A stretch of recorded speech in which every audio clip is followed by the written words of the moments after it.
Ce matin, on est rendu à une nouvelle lettre. Une lettre que j'avais hâte de vous partager. Elle est extraordinaire, puis je crois que vous allez pouvoir le considérer en même temps qu'on va la découvrir, la remettre euh, en évidence. Bien, avant de poursuivre, bon Père céleste, puisses-tu nous guider ce matin, nous donner par ton esprit la, l'intelligence, la connaissance de bien comprendre, Seigneur. Tes paroles, tu nous les as laissées pour qu'on les comprenne, Seigneur, et tu as parlé au travers Paul. Puis Paul est inspiré de l'Esprit Saint, nous a laissé une lettre à laquelle on peut aller regarder notre vie chrétienne et te glorifier en te mettant à ta place, Seigneur. Merci pour tout. Merci d'être avec nous ce matin. En ton saint nom, Jésus, notre Maître et Sauveur. Amen. Bien, l'Église de Colosse. On va juste aller voir rapidement où c'est situé. Hein? Ici, l'Achaïe, bien sûr, la Macédoine. Ici où elle est située, c'est près de d'autres églises qu'on va voir dans quelques instants. Mais vous voyez de Jérusalem, fait que c'est assez central pour l'époque. On va aller voir d'autres informations. C'était près des 7 églises de l'Apocalypse ou aux révélations de Jésus-Christ. Quand je dis Apocalypse, Apocalypse, c'est parce qu'ils ont retenu le mot grec, mais ça veut dire révélation. C'est révélation de Jésus-Christ. Et autrefois, dans les Bibles, c'était normalement écrit révélation de Jésus-Christ. Il y a la Odyssée, qu'on va voir plus tard dans la lettre, qui est environ à plus ou moins 15-16 km. L'église de Hiérapolis, qui est à plus ou moins 20 km. Puis l'église d'Éphèse, peut-être 100 quelques kilomètres. Colosse était réputé pour avoir de la belle laine noire lustrée. Il y avait des moutons là, qui produisaient cette laine-là, fait qu'il était reconnu un peu partout à cause de ça. Il y a Philémon, hein, on le voit dans le Nouveau Testament, puis Onésime, qui sont membres de cette Église-là. On va le voir plus tard par les paroles de Paul même. L'auteur, bien, c'est Paul, inspiré par l'Esprit Saint. On va le préciser parce qu'il y en a qui ont mis sans doute, on va le voir dans quelques instants. Il était en prison à Rome vers l'an 60-61. C'est dans la même période qu'il a écrit la lettre aux Éphésiens, la lettre aux Philippiens, puis la lettre à Philémon. Puis il y a beaucoup de parallèles dans ces lettres-là, on va voir, dont les noms, bien sûr, et de l'enseignement. Ça a été écrit à partir de Rome, puis ça a été amené par Tychique et Onésime. Selon certains critiques modernes bibliques, ça serait plus Paul qui aurait écrit ça, malgré que ça a été connu depuis le tout début, puis ça contredit ce que les premiers chrétiens disaient. Pour eux, tout à coup, c'est plus Paul qui aurait écrit ça, ou ils ont des doutes, ou ça amène. Parce qu'il y a 55 mots qu'il retrouve dans cette lettre-là que Paul n'a pas utilisés dans ses autres lettres. C'est comme si je prendrais vos lettres, vous avez écrit à un, à l'autre, ou vous avez écrit dans des époques qui pourraient être différentes, ou n'importe quelle raison. Puis, je dis, ah ben ça vient pas de Christian. Ça là non plus, c'est pas Éric ou Michel qui l'a écrit, c'est pas. Ben non. C'est pas tous les mêmes mots. Il ne parlait pas de ça dans son autre lettre. Voyez-vous le surcroît des théories Et tout ça pour en venir à quoi? Parce que si c'était pas Paul qui l'aurait écrit, bien, on peut-tu se fier vraiment à ça? Parce que dans la lettre, c'est écrit que c'est Paul qui l'a écrit. Mais si c'est pas Paul, ben là, je pourrais douter de l'autorité. Voyez-vous comment c'est trompeur. C'est vraiment pour faire douter de la parole de Dieu au lieu de dire non, Dieu, comme ça l'Esprit Saint aurait dit à un autre Paul, écrit ça. Puis, ça serait pas le même Paul qui connaîtrait euh, Tychique, Onésime et tous les noms qu'il va citer. C'est un autre Paul. Ça n'a aucun bon sens. Mais c'est les gens qui disent, qui font des nouveaux textes, des traductions de Bible. Quelle tristesse! Ils ne croient même pas ce que la Bible dit. Une des lettres,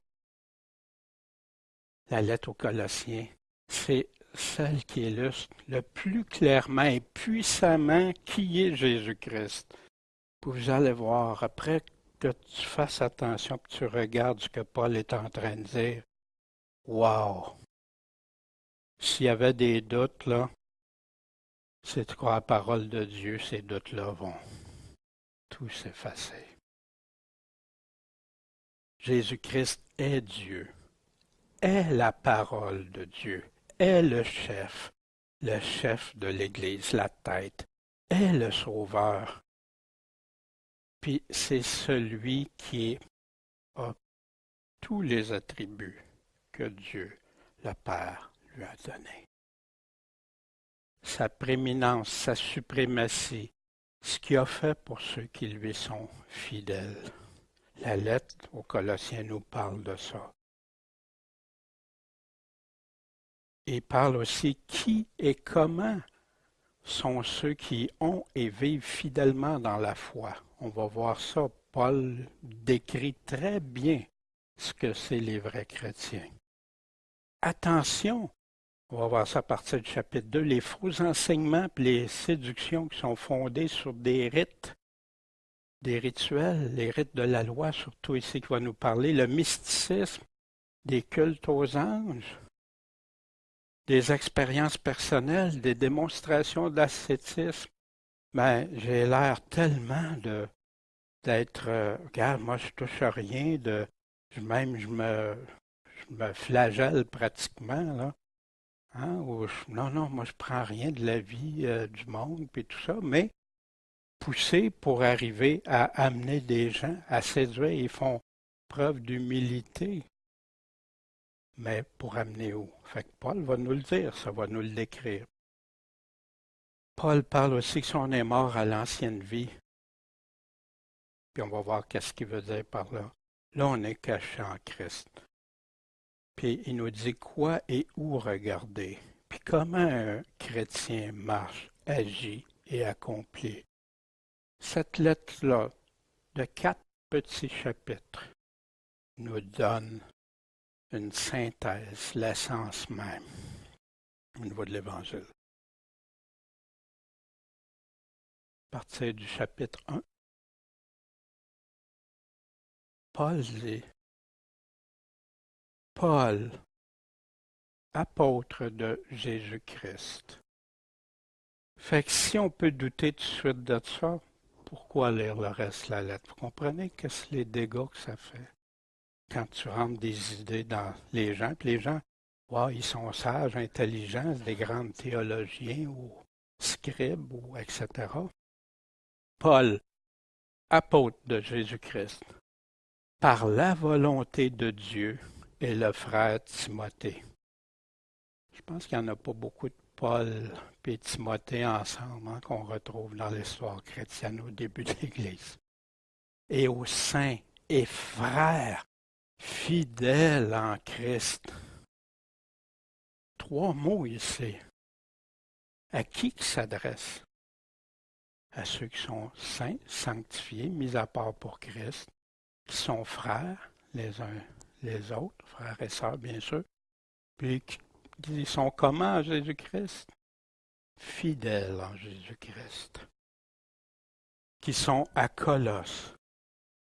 Que la grâce et la paix vous soient données de par notre Père et de par le Seigneur Jésus-Christ.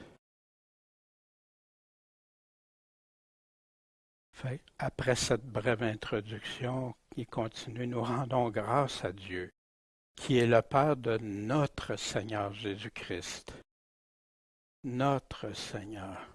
Et nous prions toujours pour vous. Fait que Paul, en passant, il parle aux Colossiens. Il ne connaît pas les Colossiens personnellement. On va voir ça dans quelques instants. Mais Paul a l'amour pour eux. Paul prie pour eux, puis on va savoir pourquoi il prie pour eux, puis aussi comment il est venu s'il ne les connaissait pas personnellement. Parce qu'il a entendu parler de leur foi, ayant entendu parler de votre foi en Jésus-Christ et de votre charité envers tous les saints. Dieu, Jésus-Christ, la foi en Jésus-Christ, puis l'amour, les deux sont là. Paul n'a entendu parler. À cause de l'espérance qui vous sont réservées dans les cieux, et dont vous avez eu ci-devant, auparavant, connaissance. Comment vous avez eu connaissance de l'espérance qui sont dans les cieux? Par la parole de la vérité. Puis là, pour pas qu'il y ait aucune confusion, par quoi l'Évangile? L'Évangile inclut tout ça, est avec. Ça, on a vu l'Évangile, ce que ça contient, ce que Jésus nous a dit d'enseigner. C'est tout ce qu'il nous a commandé. Qui est parvenu jusqu'à vous, comme il l'est aussi dans tout le monde.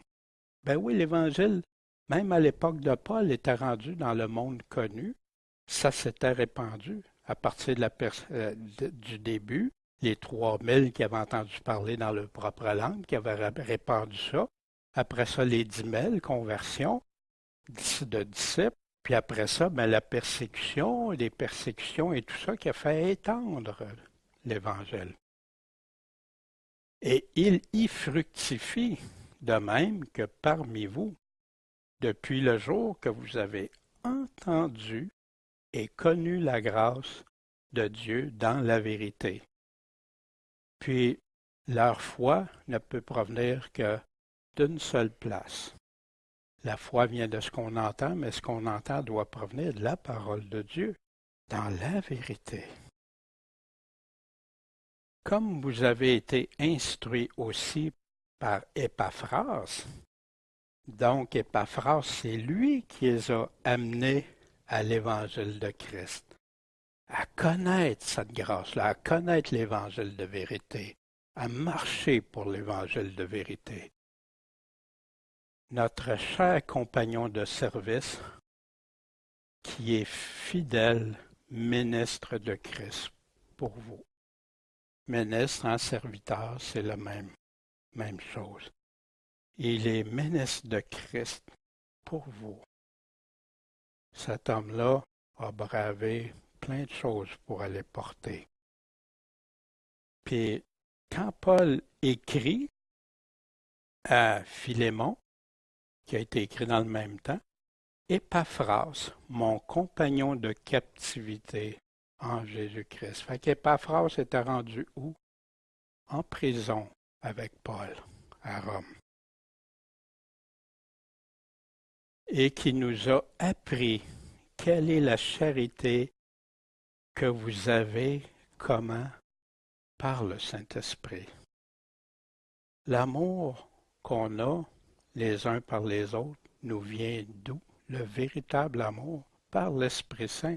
L'Esprit Saint qui nous aide à aimer comme Dieu veut qu'on aime notre prochain, à pardonner, à aider ceux qui sont pris dans la misère. Mais sans l'Esprit Saint, on peut faire plein de choses. Mais si ce n'est pas le véritable amour de Dieu, quelle est la valeur de tout ça? Soyons prudents. Puis je suis pas en train de dénigrer que des gens fassent du bien puis dire tout c'est pas correct. Non, c'est pas ça. Mais ici, il le certifie. Votre amour, elle vient d'où? Par l'Esprit Saint. Parce qu'une fois que tu aimes Dieu de tout ton cœur, ton âme, ta pensée, ton intelligence, ton prochain, tu vas l'aimer. Selon Dieu. Selon l'Esprit de Dieu. C'est pourquoi depuis le jour que nous avons appris ces choses, on ne cesse pas de prier pour vous, il le répète. Et pourquoi qu'il prie? Il demande à Dieu que vous soyez remplis de la connaissance de sa volonté. Pourquoi on a appris l'Évangile? Pourquoi qu'on devrait aller plus loin? Non, c'est de toujours en grandissant, de connaître sa volonté. Quelqu'un qui marche puis qui ne réfléchit pas à c'est quoi la volonté de Dieu, wow, il peut dire qu'il est guidé par l'Esprit de Dieu. Non, il faut être dans sa volonté. Puis il dit de quelle façon? En toute sagesse et intelligence spirituelle. Mais il y en a qui peuvent arriver à dire, non, il ne faut jamais la sagesse. Non, non, c'est tout mystérieux, l'Évangile. Tu ne peux pas dire que tu as de la sagesse, ça c'est de l'orgueil. Mais pourtant, le Nouveau Testament nous encourage toujours à avoir de la sagesse. Mais il nous dit quelle sagesse ne pas avoir, par contre. Ça, il dénonce. Puis quelqu'un qui se vante d'être sage, c'est pas sage. Hein? On le sait très bien. Mais qu'on dise non, non, je peux pas être sage, je peux pas avoir de sagesse, non, non, non, sans ça, je me glorifierais. C'est tout ça que Paul est en train de dire ici. Non, il veut qu'on ait cette sagesse. Mais quelle sagesse? Puis, intelligence spirituelle, quoi? Ben non. Comme, il ne faut pas que tu aies d'intelligence. La foi, là, si tu mets de l'intelligence là-dedans, pardon? Paul, il dirait deux choses. Non, Dieu veut qu'on ait en toute intelligence, mais l'intelligence spirituelle, l'intelligence qui vient de Dieu. Puis il nous dit, parce que la sagesse de ce monde, le même auteur, Paul, par l'Esprit Saint, est une folie devant Dieu. Parce qu'il est écrit, il surprend qui? Les sages dans leur ruse. Mais quels sages? Ceux qui ont la sagesse de ce monde, pas celle de Dieu. Fait que Paul, aux Éphésiens, une lettre qui est écrite dans la même période. Donc, prenez garde comment vous vous conduirez soigneusement, avec soin, attentivement, non pas comme étant dépourvu de sagesse, aie de la sagesse, mais comme étant sage.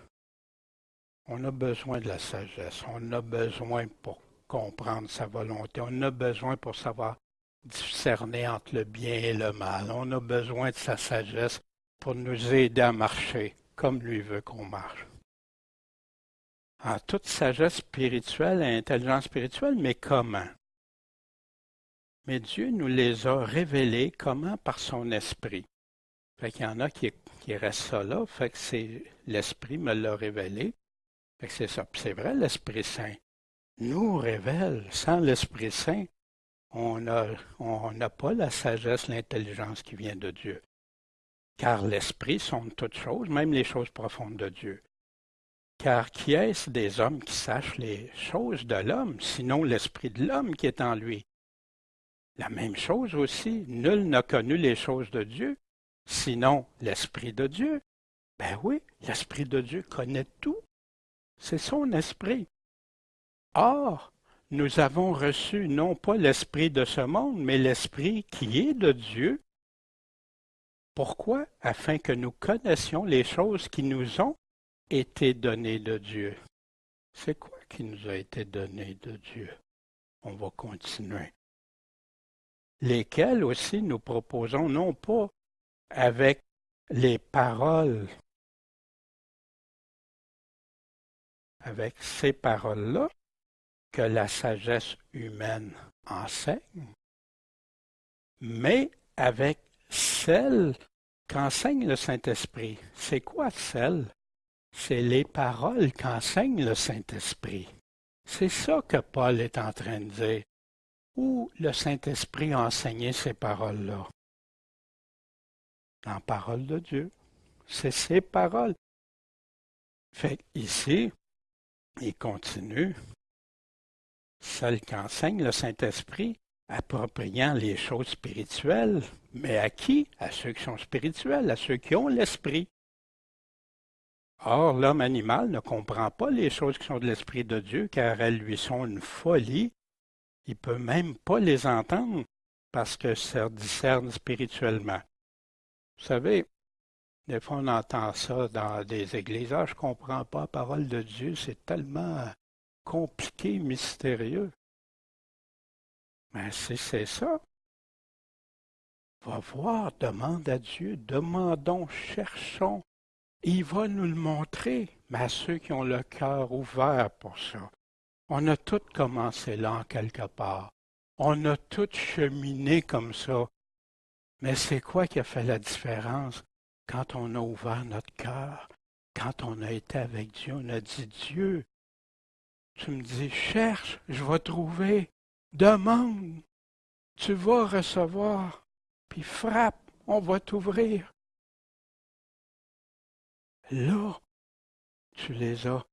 Mais si l'Évangile reste toujours voilé, il nous le dit, pour qui? Fait que non. Puis ça n'a rien à voir là, avec... Des fois, on peut avoir une bonne compréhension, une moins bonne compréhension. C'est pas ça qui fait toute la différence. Ce qui va faire la différence, c'est ce que je comprends, ce que je l'applique pour Dieu. Puis là, il va m'en donner toujours de plus en plus ce que j'ai besoin pour vivre. Puis, mais l'homme spirituel discerne toutes choses. Il n'est pas jugé de personne. Fait que des gens vont juger des chrétiens qui veulent marcher selon la parole. Mais quand même qu'ils jugent, c'est pas ça qui va me faire changer pour ça. Puis, qui a connu la pensée du Seigneur pour pouvoir l'instruire? Mais nous avons l'intention de Christ. Pourquoi qu'on a l'intention de Christ? Parce qu'on écoute ce que l'Esprit, celle qui vient les paroles qui viennent de l'Esprit Saint. C'est l'Esprit Saint qui a inspiré la parole de Dieu. Malheureusement, il y en a qui passent les ciseaux dans ça, qui séparent ça, qui isolent ça. Quelle tristesse! En toute sagesse, que si quelqu'un manque de sagesse, hein?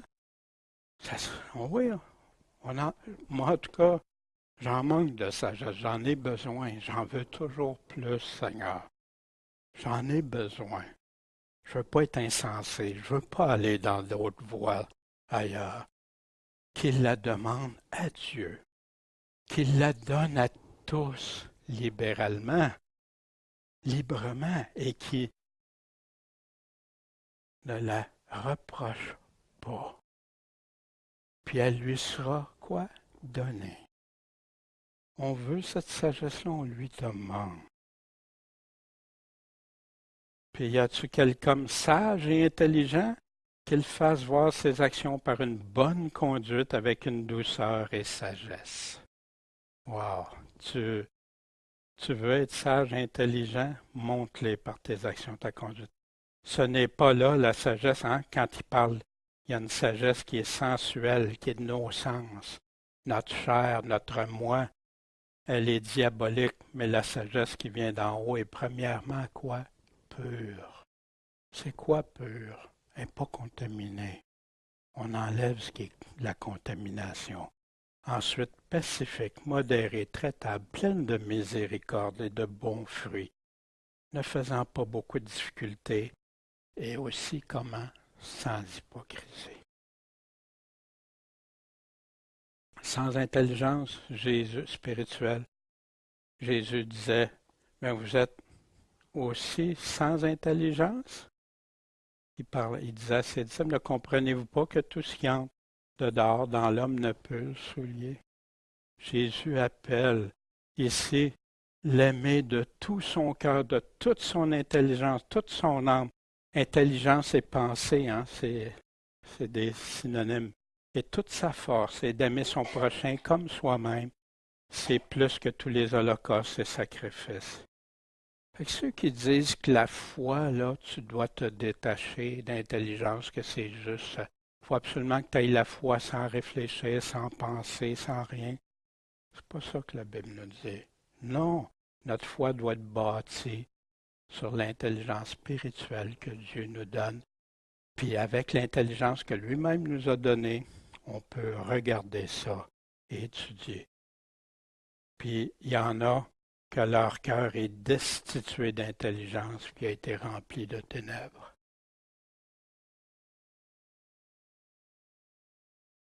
Ici, en toute intelligence spirituelle, on se souvient, ceux-là, si quelqu'un m'aime, il va garder ma parole, mon Père va l'aimer, et nous viendrons à lui, on sera un avec lui. Puis ceux qui n'écoutent pas mes paroles, c'est celui qui ne m'aime pas. Je vous dis ces choses tandis que je demeure avec vous. Il est en train de parler à qui? À ses disciples. Mais le Consolateur, le Saint-Esprit que le Père enverra en mon nom, vous enseignera quoi? Toutes choses, et vous remettra en mémoire toutes celles que je vous ai dites. C'est pourquoi que quand on regarde les écrits, on peut en avoir une confiance à 100%. Parce que c'est l'Esprit Saint qui a rappelé tout ce que les apôtres ont écrit dans le Nouveau Testament, puis a rappelé les paroles que Jésus a dites. Moi, je n'étais pas là quand Jésus a parlé. Aujourd'hui, par exemple, je peux savoir qu'est-ce qu'il a dit, parce que c'est écrit. Mais il y en a qui découpent des choses, qui prennent ça, c'est triste. Non, Jésus le dit, puis après ça, il va le dire, après ça, qu'il va vous annoncer des choses à venir, l'Esprit Saint. À qui annoncer ça? Pierre parle des prophéties, Jude parle des prophéties, l'apôtre Jean parle des prophéties, Paul parle des prophéties.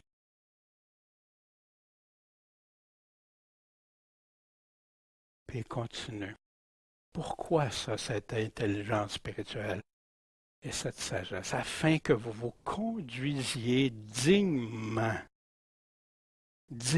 comme il est séant selon le Seigneur, comme il est correct selon qui? Le Seigneur, pas selon les hommes, selon le Seigneur. Après ça, pour les hommes, pour lui plaire à tous égards, fructifiant, hein, portant du fruit, en toute bonne œuvre.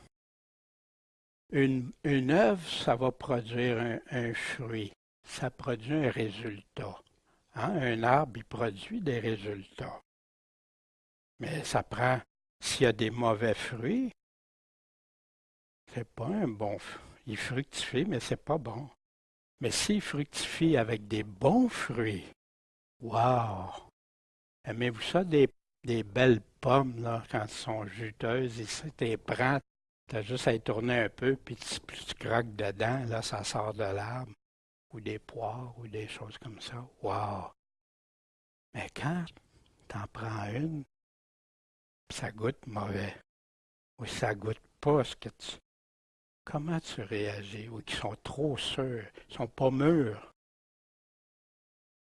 Hein? Souvent, c'est ce qui arrive. Croissant, croissant, grandir. Comment dans la connaissance? Est-ce que la journée qu'on se convertit, on a tout la connaissance? Ben non. De progrès en progrès, on grandit à partir de cette nouvelle naissance que Jésus nous dit. Sans naître de nouveau, on ne pourra pas connaître le royaume de Dieu. Cette nouvelle transformation de vie que maintenant c'est lui qui nous transforme. Grandir dans la connaissance de Dieu. Pourquoi quand on est converti qu'on a besoin? Ben oui, de jour en jour, jusqu'à temps qu'on le voit face à face. Ici, hein, il disait aux Philippiens la même chose. mais avec quelques mots. Seulement conduisez-vous dignement encore, comme il est séant, selon quoi? L'Évangile de Christ. Qu'est-ce que Jésus nous a instruit? Quel commandement il nous a donné? Ben, il nous dit ça. Puis de ne pas s'épouvanter par les adversaires hein, qui vont tout faire parfois pour détourner de ça. Et que nous avons conjuré de vous conduire dignement encore, comme il est séant selon Dieu, qui vous appelle à son royaume et à sa gloire. Quelque chose qui est selon Dieu, séant selon Dieu, qui est correct selon Dieu, qui est la volonté de Dieu, est toujours associé à quoi? À se conduire dignement. Vivre dans le péché, c'est se conduire dignement. Vivre dans la haine, c'est se conduire dignement. Vivre dans l'absence de pardon, de miséricorde, c'est vivre dignement. Voyez-vous, tout ça, c'est... Fait que Paul continue. Puis étant fortifié en toute force. Puis comment on est fortifié selon la puissance de sa gloire? Lui nous va nous donner. Toute puissance m'a été donnée sur la terre et sur le ciel. En toute patience ou persévérance et tranquillité d'esprit, puis en toute joie. Ça, c'est difficile à comprendre. Des fois, parce que, il arrive toutes sortes d'affaires, hein? Mes émotions prennent le dessus, puis tout. Mais quand je remets mes émotions au Seigneur, qu'est-ce qui se passe? C'est pas long que la tranquillité d'esprit puis la joie revient. Ça ne veut pas dire que je ne serai pas tourmenté, absolument. Regardez, Lot tourmentait son âme chaque jour en voyant le mal. Mais il n'était pas tourmenté parce que lui était dans le péché ou que lui faisait ces choses-là. Mais quand il voyait tout ce qui se passait autour de lui, oui. Mais à ce moment-là, tu reviens où? À celui qui a toute puissance de donner la paix d'esprit. Cette paix-là en Christ, puis garder ta joie en lui. Rendant grâce au Père qui nous a rendus capables de participer à l'héritage des saints dans la lumière, pas dans les ténèbres, qui nous a délivrés de la puissance des ténèbres. C'est pour ça qu'on peut être dans la lumière. Il nous a transportés au royaume de son Fils bien-aimé. Ben, Jésus est en haut, il intercède. Jésus est là pour nous, il veille. Il sait qu'est-ce qu'on vit, il sait qu'est-ce qu'on a. Il se connaît nos combats, nos luttes, nos souffrances, nos peines. Mais celui qui lui est fidèle, puis qui est constant, est transporté dans son royaume, en qui nous avons quoi? La rédemption par son sang. Rédemption de quoi? Rédemption d'avoir une éternité dans la perdition, dans des ténèbres que Jésus nous parle, dans des endroits où la souffrance est si élevée et qui va durer pour l'éternité. Sauvé de ça. Pourquoi? Puis comment il a fait ça? Par son sang. Pourquoi? Parce que quand il est mort à la croix, son sang tout précieux a payé le prix de ceux qui veulent le suivre. Il y en a qui vont loin avec ça, ils vont même faire un peu comme Sacré-Cœur, hein, ils vont mettre ça très... le sang, là, c'est comme s'il y aurait un pouvoir magique, c'est pas ça qu'il est en train de dire ici. Par son sang, quand il est mort sur la croix, il a versé son sang. Son sang a coulé pour nous, à cause de nous, par amour pour nous. Puis il nous dit, à ce moment-là, qu'est-ce qu'on a? La rémission des péchés. Jésus ne sacrifiera pas deux fois, hein? Une fois pour toutes, la Bible nous dit. Un seul sacrifice. Mais son sang précieux, sans son sang précieux, impossible d'aller à Dieu. Sans verser aucune rémission des péchés. De combien pire tourment par rapport à son sang? Pensez-vous donc que sera jugé digne celui qui aura foulé aux pieds le Fils de Dieu, puis qui aura tenu pour une chose profane, quoi? Le sang de l'Alliance, le sang du Nouveau Testament.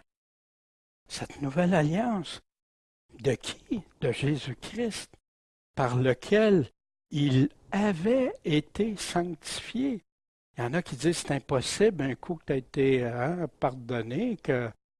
Mais qu'est-ce qu'il est en train de dire? Un coup après qu'il a été sanctifié, puis qu'il aura outragé l'esprit de grâce. Il y en a qui disent un coup qu'ils ont reçu la grâce, c'est impossible, mais c'est pas ça que Paul, ici au Hébreu, est en train de dire. Il y en a des centaines, il y a près d'une centaine de passages qui confirment ça. Mais les gens ne veulent pas le voir. Puis non, on est sauvé, notre assurance est en Jésus-Christ. Mais il nous dit, persévérez, restez en moi, demeurez en moi. On a vu tout ça. Puis Jésus qui est l'image du Dieu invisible. Qu'est-ce que c'est une image? Quand je regarde l'image, qu'est-ce que je vois? Il n'est pas en train de me dire qu'il faut que je me fasse des images comme il y en a qui ont fait, là. Il est l'image de Dieu. Quand tu le regardes, c'est Dieu que tu vois. L'image qu'il projette, c'est Dieu. C'est pour ça que Jésus affirmait que celui qui m'a vu a vu le Père. Le Dieu invisible, le premier-né de toutes les créatures. Ça fait couler beaucoup d'encre, mais on va le voir, ça ne sera pas tellement long avec les versets, le contexte qui arrive. Personne ne vit jamais Dieu. Le Fils unique qui est au sein du Père est celui qui nous l'a révélé. Personne n'a jamais vu Dieu face à face. Maintenant, glorifie-moi, toi, Père, auprès de toi, de la gloire que j'ai eue chez toi avant que le monde fût fait. Jésus était là avant que le monde soit créé. Puis on va voir pourquoi. Paul va nous en parler. Car par lui ont été créées toutes les choses qui sont aux cieux et sur la terre, les visibles, les invisibles. Soit les trônes, les dominations, les principautés, les puissances. Toutes choses ont été créées par lui, puis pour lui. C'est pour ça que Jésus-Christ aussi va avoir pleine puissance pour juger, pour déterminer. Ça y appartient. Et il est avant toute chose, et toute chose subsiste par lui. C'est Jésus-Christ dirait, ça suffit, ça suffit. C'est lui en qui on croit. Pas un petit Dieu, pas une petite. Celui, quand tu regardes l'univers, que les scientifiques sont même pas capables de comprendre tout, ils essayent des théories, plein de choses. Ils voient que c'est immense, qu'ils ne peuvent pas arriver au bout de ça, rien. Mais ça y appartient, c'est lui qui les a faites. Être tout plein de Dieu, on va le voir au chapitre 2. Car toute la plénitude de la divinité, toute la plénitude de Dieu, habite en lui corporellement. Vous êtes rendus accomplis en lui, qui est quoi? Le chef de toute principauté et puissance. Paul va le répéter, on va revoir ça. Aux Romains, duquel les pères et desquels, selon la chair, est descendu Christ. Christ, qui est qui? Dieu sur toute chose. Si jamais vous avez eu des doutes, là, puis que ce n'est pas écrit clairement dans le Nouveau Testament parce qu'ils ont réussi, certains, à effacer ou changer des mots, mais non. Ici, Paul le dit clairement, qui est Dieu sur toute chose. Tout a été créé par lui. Aux Éphésiens, pour mettre en évidence devant tous quelle est la communication, l'union qui nous a été accordée du mystère qui était caché de tout temps en Dieu, lequel a créé toutes choses par Jésus-Christ. Ça, on va y revenir au fameux mystère. Il y a un endroit qui nous parle d'un mystère, tu sais. Puis on va voir, on reverra ce verset-là, celui qui a changé le mot Dieu pour celui. Mais à toutes les autres places, Paul dit, voici, je vous explique un mystère. Je vous le dis, c'était un mystère, c'est plus un mystère. Mais il y a toujours celui, le mystère, Dieu manifesté en chair. Ça, c'est dur pour nous à comprendre. Tout créé par lui, les paroles de Dieu. On se souvient l'apôtre Jean. Et au commencement était quoi? La parole. La parole était avec Dieu et cette parole était Dieu. Elle était au commencement avec Dieu depuis le tout début. Toutes choses ont été faites par elle. Puis sans elle, il n'y a rien de ce qui a été fait aurait été fait. En elle était la vie. Et la vie était la lumière des hommes. La lumière, lui, dans les ténèbres, mais les ténèbres ne l'ont pas reçue. Et la parole a été faite chair. Il nous donne tout en détail pour pas qu'il y ait de confusion. Qui est la parole de Dieu? Puis qu'est-ce qu'elle fait, la parole de Dieu? Quand Dieu parle au travers de son Fils. Puis quand Jésus parle, ça se fait, ça s'accomplit. Il parle. Fait que quand il a parlé, puis on a toutes ces paroles-là, c'est pas important d'y faire attention, au-delà de ce qu'on peut penser ou que quelqu'un nous dit que ça veut dire. Elle a habité parmi nous et nous avons contemplé sa gloire, puis la gloire du Fils unique du Père, pleine de grâce et de vérité. Puis Jean-Baptiste disait, celui qui vient après moi, mes préférés, pourquoi? Il était avant moi. Pourtant, Jean-Baptiste est né avant Jésus.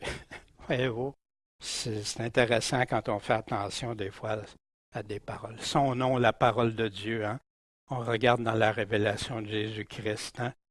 Le ciel ouvert, un cheval blanc, et celui qui était monté dessus s'appelait le fidèle et le véritable, qui juge, qui combat avec justice. Ses yeux étaient comme une flamme de feu. Il y avait sur sa tête plusieurs couronnes. Il y avait un nom écrit que personne ne connaît que lui-même. Il était vêtu d'un manteau teint de sang. Quand on avait regardé l'Apocalypse, on le retrouve. C'est pas son sang sur la croix, là. C'est quand il va venir établir justice. Puis, en tout cas, et son nom s'appelle quoi? La parole de Dieu. Qu'est-ce qu'on peut dire? Je t'aime Jésus, mais pas ta parole. C'est lui-même. Nous, on a le privilège d'avoir par écrit ce qu'il nous a laissé. Dans l'Apocalypse, la révélation, hein, je suis l'alpha, l'oméga, le premier, le dernier. Puis il continue comme ça. Il répète, je suis le premier, le dernier. Il dit aussi, tout est accompli. C'est intéressant, hein? Il y a plusieurs endroits où c'est écrit tout est accompli. Fait qu'il y en a des fois qui mettent une connotation à la croix de Jésus, mais tout n'était pas terminé. Jésus n'était pas encore ressuscité. Il y a plein de choses, mais il avait accompli toutes les prophéties qui avaient dit qui il était, qui il serait. Des fois, des gens veulent utiliser ça, mais on doit faire attention parce qu'il nous le dit dans le texte de quoi il est en train de parler. Il me dit aussi, tout est accompli, le commencement à la fin. Puis quand est-ce qu'il dit ça? À la fin de l'Apocalypse. Encore une fois, tout est accompli, là, il a tout réalisé, ce qu'il a dit qu'il s'en viendrait. Encore les prophéties, tout est accompli. Je suis l'alpha et l'oméga, le premier et le dernier, le commencement et la fin. Jésus est Dieu. Quand on voit dans Ésaïe, hein, la Vierge sera enceinte, son nom, Emmanuel. Puis Matthieu nous donne, la Bible nous dit, Emmanuel, ce que ça voulait dire. Dieu avec nous. Moi, le passage, quand j'avais des doutes qui était Jésus, début de ma foi, ce passage-là. Car l'enfant nous est né, le Fils nous a été donné, et l'Empire a été posé sur son épaule. Et on appellera son nom comment? L'admirable, le conseiller, le Dieu fort et puissant. De qui on parle? De l'enfant qui nous est né. Mais c'est pas fini. Le Père d'éternité, moi et le Père sommes un. Le Prince de paix. Puis il n'y aura pas de fin à son empire, son règne, puis il va l'établir en jugement, en justice. Puis le Seigneur, et ça continue.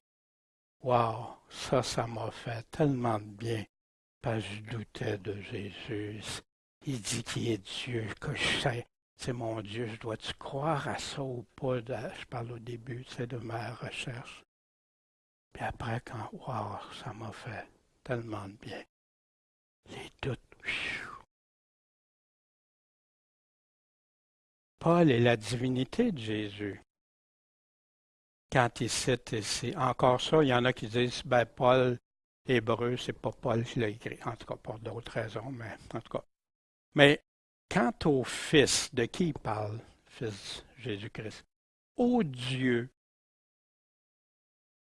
ton trône demeure au siècle des siècles. Le sceptre de ton trône est un sceptre d'équité. Tu as aimé la justice, tu as aimé l'iniquité. C'est pourquoi. Comment il l'appelle, le Fils? Ô Dieu, ton Dieu t'a oint d'une huile de joie. C'était écrit dans l'Ancien Testament. Le peuple, les chefs religieux, les conducteurs, les pasteurs du temps, les scribes savaient ça. Puis encore, il continue, hein, puis Jésus qui va régner, puis qui va faire de ses ennemis le marchepied de son trône. Ceux qui vont avoir n'auront pas été ses amis. Pierre, la divinité de Jésus, Siméon Pierre, serviteur et apôtre de Jésus-Christ, à vous qui avez obtenu une foi de pareil prix avec nous. Comment? Par la justice de notre Dieu et Sauveur Jésus-Christ. Il appelle Dieu et Sauveur Jésus-Christ. Or, nous savons, l'apôtre Jean, que le Fils de Dieu est venu. Il nous a donné l'intelligence pour connaître le vrai. Et nous sommes dans le véritable savoir en son Fils Jésus-Christ. Qui il est, son Fils Jésus-Christ? Il est le vrai Dieu et la vie éternelle. C'est pour ça que Jésus disait, je suis la vie éternelle. On sait, hein, pour engendrer, on retrouve ça dans Actes. Tu es mon fils, je t'ai engendré aujourd'hui, dans Acte 13. Puis on le retrouve ça dans le psaume 2. D'ailleurs, le texte nous le dit. Hein. Puis il nous rappelle qui il est. Je vous réciterai quel a été ce sacre. Ce sacre, c'est quelque chose de sacré, de inchangeable. L'Éternel m'a dit, tu es mon fils, je t'ai aujourd'hui engendré. Demande-moi, je te donnerai ton héritage, les nations, pour ta possession, les bouts de la terre. Tu les briseras avec un sceptre de fer, tu les mettras en pièces comme un vaisseau de potier. Puis là, il parle au roi, à ceux qui conduisent, ayez de l'intelligence. Aux juges, recevez quoi? Instruction. Mais ils n'en veulent pas. Ils n'en veulent pas. Puis c'est pour ça qu'il dit, faites attention de peur qu'il s'irrite, que vous périssiez dans cette conduite, quand sa colère va s'embraser tant soit peu. Oh, que bienheureux sont tous ceux qui se confient en lui.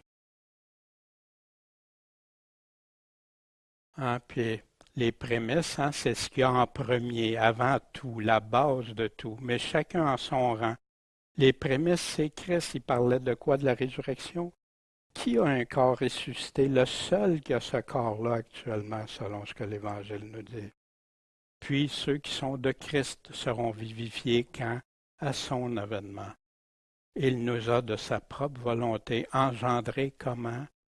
Par la parole de la vérité, afin que nous fussions comme les prémices de ces créatures, comme ces premières, ceux qui sont en Jésus-Christ. Et c'est lui qui est qui? Le chef, la tête ou le chef du corps de l'Église. Puis c'est intéressant parce que dans les Éphésiens, Paul va mettre un accent sur le corps. Puis aux Colossiens, il met l'accent sur la tête, sur le chef, tout au long. Le chef du corps de l'Église, qui est le commencement et le premier-né. Le premier-né d'où? D'entre les morts, afin qu'il tienne le premier rang en tout. Lui en premier, c'est lui que le Père a désigné, déterminé. Je suis l'alpha et l'oméga, le commencement et la fin, celui qui est, qui était et qui est à venir, le Tout-Puissant. En qui qu'on croit? En qui qu'on croit? Wow! Que jamais ça s'enlève de notre cœur, notre esprit, car le bon plaisir du Père a été que tout plein habite en lui, toute plénitude, rempli, là tu ne peux pas aller plus, et de réconcilier par lui toutes choses avec lui, avec soi, ayant fait la paix, comment? Par le sang de sa croix. Savoir tant les choses qui sont aux cieux que celles qui sont sur la terre. C'est Christ qui a fait ça, personne d'autre. Et vous qui étiez autrefois éloignés de lui, on en parlait justement à la réunion de prière. Autrefois, vous étiez éloignés de lui. Mais quand vous étiez éloignés de lui, vous étiez quoi? Ses ennemis. En votre entendement et en mauvaises œuvres. Il vous a maintenant réconciliés. Comment? Par le corps de sa chair, c'est-à-dire dans sa mort, pour nous rendre saints, sans tache et irrépréhensibles devant lui. Fait qu'il y en a qui prennent ça pour dire, bon, ben maintenant que j'ai ça, je peux vivre comme je veux. Mais c'est pas ça que Paul dit tout au long de la lettre. Puis remarquez qu'est-ce qu'il dit tout de suite après. Si, toutefois, une condition, vous demeurez dans la foi. Pourtant, il vient de dire, ces Colossiens-là, waouh, c'était tout extraordinaire, mais là, si vous faites ça, si vous persévérez, demeurez fondés et fermes, n'étant point transportés en dehors de quoi? L'espérance de l'Évangile. C'était transporté par d'autres choses que l'Évangile. Wow! Que vous ayez entendu, lequel est prêché à toute créature qui est sous le ciel, duquel moi, Paul, j'ai été fait le ministre.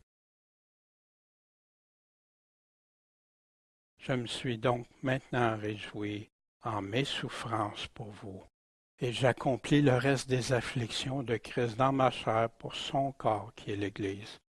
Qu'est-ce qu'il est en train de dire? Il est-tu en train de dire que le sacrifice de Jésus, non, non, il a offert son corps vivant, sacrifice pour Dieu. Puis ici, il est en train de dire que je souffre, je porte ma croix, je souffre ce que Christ m'a demandé de faire, mais pour qui? Pour son corps, pour l'amour des frères, des sœurs dans l'Église, dans laquelle j'ai été fait le ministre selon la dispensation de Dieu qui m'a été donnée envers vous.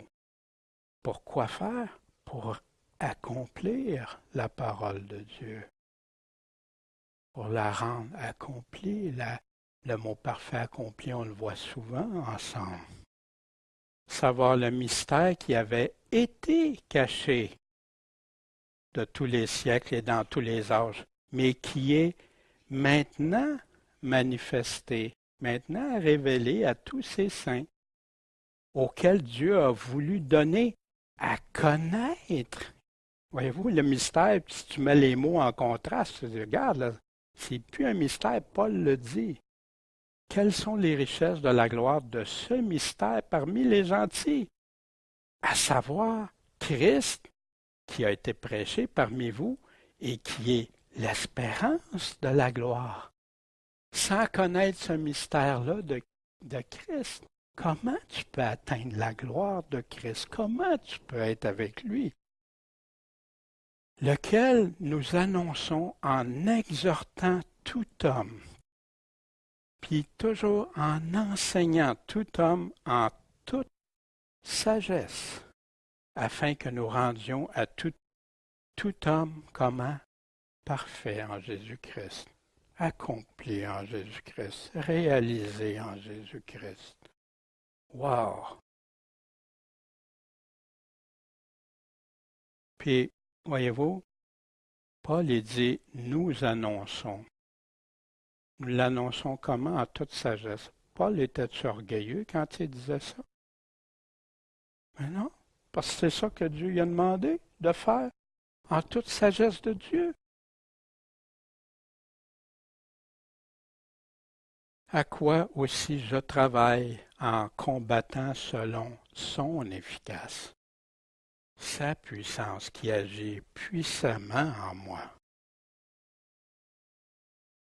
Si on regarde le portrait partiel des chrétiens de Colosse, avec ce qu'on vient de voir, il dit c'est selon la vérité de l'Évangile, sans tache, irrépréhensible, connaissance de la grâce, en toute fidélité, marcher, être en lui, des fruits de bonnes œuvres, en charité, affermi, la sagesse et prudence spirituelle, connaître sa volonté pour plaire à Dieu, se conduire dignement, persévérance, joie.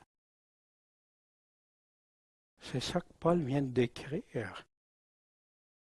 Fait il peut sûrement les appeler comme il les a appelés au début, hein? Vous vous souvenez?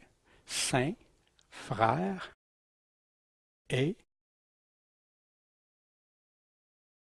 des chrétiens, l'Église de Dieu. Il peut les appeler sans se tromper. Mais il y en a plus à venir dans les chapitres suivants qu'on va voir. Quelques réflexions. Nous, est-ce qu'on peut s'identifier à eux? Quel est notre portrait? Notre portrait personnel, notre portrait ensemble. Est-ce que Paul pourrait s'adresser à nous dans les mêmes termes, de nous dire les mêmes choses? Puis quand je dis ça, là, c'est juste nous amener à une réflexion. Puis se dire, ben Seigneur, veux-tu marcher selon ce que tu es en train de nous dire au travers Paul? Puis on va voir, parce qu'il n'a pas parlé juste aux Colossiens, on va le voir plus tard dans la lettre. Il dit de faire circuler cette lettre-là aussi, on va voir ça. Paul nous dirait-il les mêmes choses? Eux comme nous, puis nous comme eux? C'est ça, réfléchir sa parole de Dieu, puis regarder ces aspects-là, puis la prendre ensemble, pas aller chercher juste qu'est-ce qui est « Ah, ça, j'aime ça, ce mot-là ou cette phrase-là », mais au détriment des autres. Comment démontrent-ils et vivent-ils leur foi, la foi? Comment devons-nous vivre notre foi pour que tout ce que Paul écrit s'adresse à nous aussi? Puis je vous invite cette semaine à aller relire la lettre de Paul, à aller le revoir.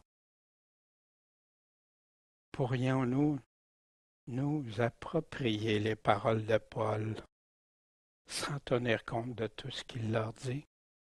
Vous savez, c'est une des faiblesses aujourd'hui, que les gens vont chercher ce qui leur plaît dans le texte, mais ils le dissocient du reste. Quelle tristesse! C'est un tout. Ce matin, c'est ce que j'avais à vous partager à partir du premier chapitre de la lettre que Paul a écrit aux Colossiens. On va voir aussi pour d'autres églises. Puis à tous ceux qui veulent vivre selon la conformité, la fidélité de la véritable foi. Bon Père céleste, merci de ta patience envers nous. Merci de nous rendre en confiance avec toi, Seigneur, parce qu'on t'écoute, on t'entend. Notre assurance est pleinement en toi. Et on veut t'aimer de tout notre cœur. On veut être comme ces Colossiens, qui est la véritable foi en toi. Et je sais, Seigneur, c'est ce qu'on cherche de tout notre cœur, c'est ce qu'on met en application de tout notre cœur. Mais s'il y a des aspects dans ça que tu veux nous parler, nous faire grandir tous ensemble dans ta connaissance, aide-nous, Seigneur, guide-nous, éclaire-nous, puis qu'on soit en plein dans la paix, dans la joie avec toi, en toutes choses, en toute saine doctrine, ton évangile, Seigneur Jésus-Christ. En ton nom, notre Maître, notre Sauveur, celui qu'on va voir un jour face à face. Amen.